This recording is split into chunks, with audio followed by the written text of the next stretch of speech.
Yo, what is going on, guys? We are back today for another Alliance War video, and this is going to be the last Alliance War video for quite a while, until about the start of August. You guys are going to have to go like about a month without them. I'm sorry. But yeah, once I come back to 4 Loki, I'm actually really excited. After working on these couple war videos that are a bit older, it really makes me excited to come back and do more Alliance War. So let's get into it. So the first fight here, we have a Hit Monkey. And originally I was assigned Sorcerer Supreme, which was one of my deaths with her, I believe, was to a Hit Monkey. And similar node circumstances at the start of a war. And I was just like, taters, man, no. Please, you know, like I didn't even want to bring Sorcerer to war, let alone fight a Hit Monkey again. I'm like, dude, I'm pretty sure I can do it with Falcon. Just let me use Falcon. And he's like, okay. So I was very happy to not have to use Sorcerer Supreme. So gonna go for a special 1 here, just to reset the charges. I don't want to give this guy Furies. Fortunately, I accidentally pushed him to an L2. He was being quite stingy with his special 1. So we're gonna take a full special 2 on the block. Honestly, way less damage than what I was expecting, so I'm not mad at all. That's fine. Really just kind of tickled. And while he's locked down, he can't evade, and we don't really have to worry about too much. So yeah, that lock-on ability just so nice. Here, I think I'm just waiting for lock-on to come back, just killing some time. Parry, dash back, parry, dash back. I'm going to trigger lock on here, and yeah, now we are good to go. So right here, I give him some Furies right at the end, but that's fine, because the fight's over. We killed him. Bit of a sketchy fight, but hey, I feel like that went really well. We took some unnecessary chip damage, but that's what your health is for. You're supposed to be taking some damage. I mean, you're not supposed to. It's better if you don't. It looks like cooler too, but hey, that's what your health's there for. It's all good. That's why I use health boosts, and that's why I have these potions. So yeah, that fight was a breeze.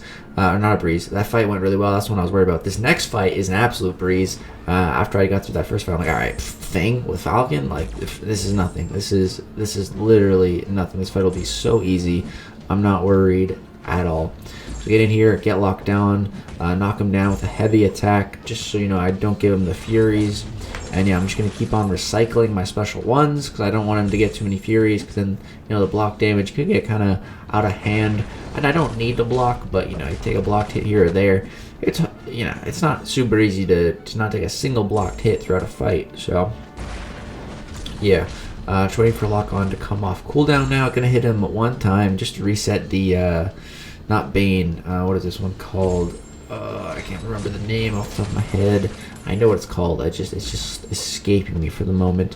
Where you take damage, you take degen damage if you haven't hit the opponent in a while. As soon as I hit stop recording, it's gonna come back to me. Yeah, you guys know what node we're talking about though. And yeah, this fight is just about over. I accidentally gave him a couple Furies, but that's fine. The couple's fine. Anything under like 5 is manageable. Anything over 5, it starts to get kind of ridiculous.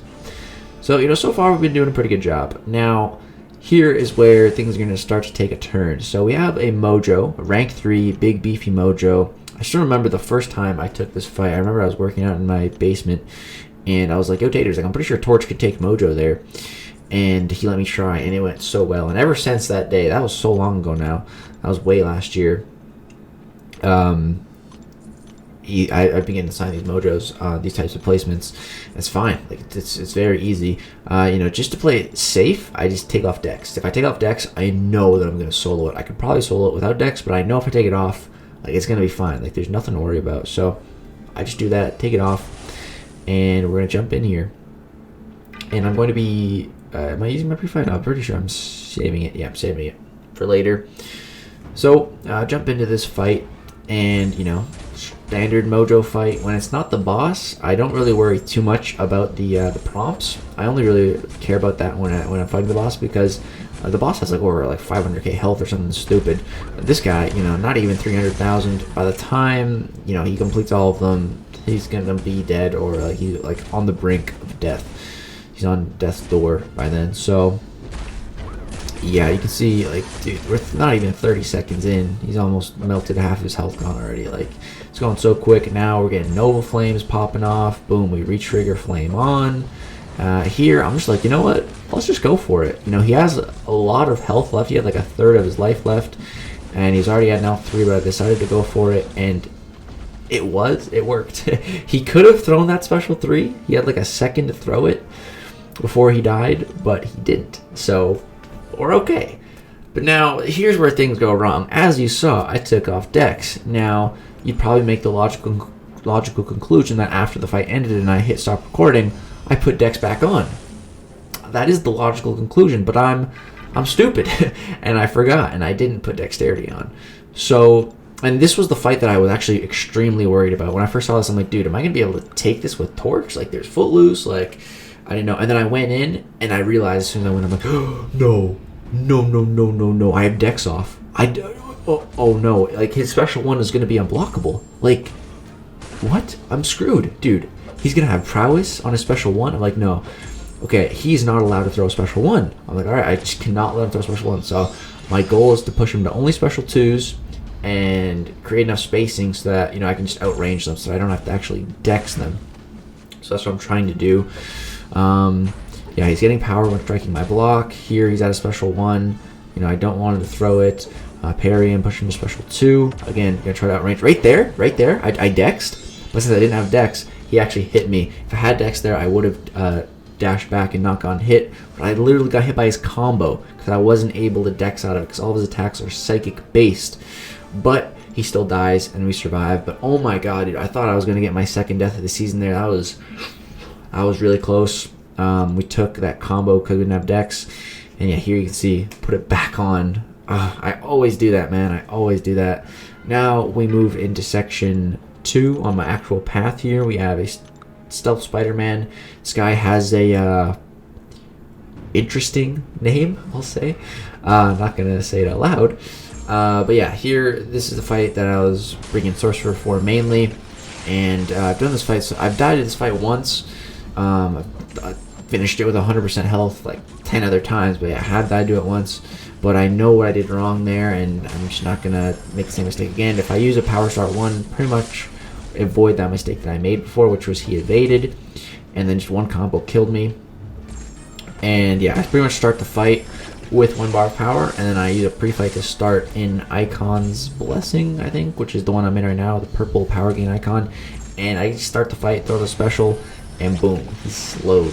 So pretty much can have him slowed for 100% of this fight as long as you use those boosts. And yeah, as long as he's slowed, you know, he's never going to throw that special. Obviously, you know, you can have 100% of the time that's slow. I don't. Right here, the slow fell off, but that's fine, because now once we throw this special attack, he will once again be slowed. So, you know, 100% uptime on slow basically when whilst attacking. It's pretty easy to maintain. You could keep it up 100% of the time, but hey, I'm not perfect. But yeah, this fight's going really well. As you see, we are triggering a bunch of rage, but that's okay because we have the nullification aura active right now. So you can see when we're hitting him, we're nullifying him. Which, if he gets to 5 and he stays at 5, he'll be unblockable, and that could very easily get out of hand. But as long as we keep nullifying them and keeping them down, it's fine. And as long as we have the regeneration passive, we can take pretty much as much block damage as we want. We'll just regen it back in like half a second. So yeah, I didn't quite finish this one with the full yellow bar, but 97%, more than good enough for me. That was the only fight I was going to use Sorcerer for this war anyways, because I didn't want to use it against Hitmonkey. So at this point, you know, feeling pretty good. I've already been through like the 2 fights that had the best chance of killing me so far. It was Hitmonkey, that went really well, and Professor X, I was worried about it, and not having Dex on, I really thought I was going to die, but we got through that. So I'm starting to feel pretty good at this point, you know. The only fight I'm a little bit worried about now is the final fight, which is Mangog, which is a boss that I've never fought before, but it's Mystic. So, you know, I'm not that worried since it's of the Mystic class, and since it's a Mystic, that means we're going to be using Human Torch, and someone else placed a flame on for me as well, so we'll have the pre-fight there. So yeah, now all that's left is to take the boss. Unfortunately, we got tagged a little bit, so we're going to have to heal up. We don't have to, but I just like to play it safe, especially when I am taking the boss. I'm also going to be throwing on an invulnerability boost, because at this point, I got a few of them, and like I said, the boss never fought before, might as well play it safe. We are having a pretty good war as an alliance at this point as well, so I wanted to keep it going. And yeah, so I think Tater said that B Manny had done this fight before, but I don't think he sent me the video. But I think I just looked up on YouTube like Mangog War Boss, and I saw someone do it with Torch, and so just kind of like watching that briefly just kind of gave me an idea. I'm like, okay, I kind of understand. I think I know what spacing will work and what will not work, and yeah, I just kind of jumped in head first. So we got some Mr. Fantastic debuffs as well that I wouldn't mind keeping up. So here we're going to, I think, punish his heavy with a heavy of our own to refresh those. As you can see, the spacing right there is good, and yeah, we can keep those debuffs active. So yeah, using with Torch, you want to go, I'm sure most of you know this, but you want to go medium, light, medium combos. The reason for that being each one of those hits will apply an Incinerate or a Nova Flame. So that's the usual combo you want to go with. Ooh, right there, that was a clutch save. I went for heavy, but I was out of space, out of range, so I threw my special one to protect me. Yeah, you want to go medium, light, medium with Torch, so you apply Incinerate on every single hit. Just maximize the Incinerates up that you can have in your opponent. That's the normal playstyle, but medium attacks also work. There's 2 hits in the medium, and both hits actually apply an Incinerate or a Nova Flame. So it's perfectly okay to only use heavy attacks because each one of your hits is still only applying an Incinerate.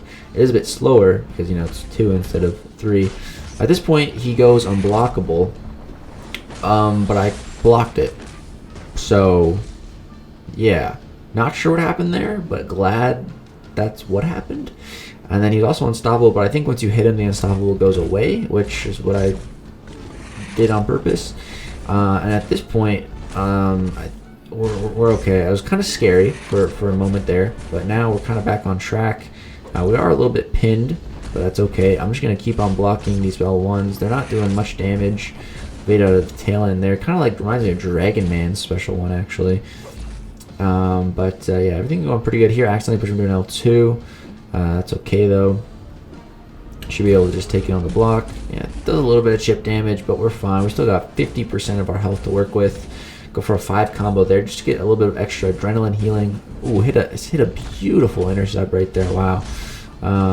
Yeah, I was playing pretty well here, and he goes down. So I feel like that was a pretty solid boss fight. Not really sure what happened with the unblockable situation there, but it looked like it definitely went in my favor. Might have been a bug, not sure. But yeah, we did end up winning the war, sold the boss, didn't die. And yeah, we actually only had 2 deaths this war, which is pretty good for us. One of our best wars ever. I think we had one war where we only died once, but it was a bit of a mismatch. So yeah, this one was pretty impressive. And yeah, so like I said, this is the final war that I'm going to upload for the season. Now let's go jump to the seasonal stats. So these were the final stats at the end of last season. I actually finished #1 in power rating for the Alliance, which was cool. Kind of surprising, but cool. I had 79 kills, only 1 death. We only died 1 time the whole season, which was to a Modoc boss. We ended up taking 8 boss fights during the season, and we soloed 7 of them, which was the most in the Alliance. Taters was saying, which is I'm pretty good. I'm pretty happy with that. Wish it was 8 for 8, but what are you gonna do? And yeah, our solo rate was 98.75%. Our true difficulty rating was 100. Our kill rating was 100. Our SRR bonus was 4.79, and our power rating was 105.80. Not the best power rating I've ever had, but anything over 100 is pretty solid. Very happy with that. And 1.30 for my fight difficulty, which is pretty good, especially because that's the highest in the top 6 here for power rating. I was taking actually the hardest fights. That's what that means. It gauges like how difficult the fights are that you're taking, and boss fights are the hardest fight on the map for that rating. But yeah, guys, that's gonna do it for the war videos for that season. There's a couple other wars that I didn't upload, but the last 2 were the really exciting ones that I wanted to show you guys. And yeah, I'm excited to come back for more Alliance War in August once that season starts. Gonna be going hard for that Deathless season. You guys already know. Hopefully it's on a new map as well. But that's gonna do it for this one. If you guys enjoyed the war videos, I would appreciate a thumbs up, a like on them, and subscribe if you'd like to see more. Thank you guys so much for watching. Peace out.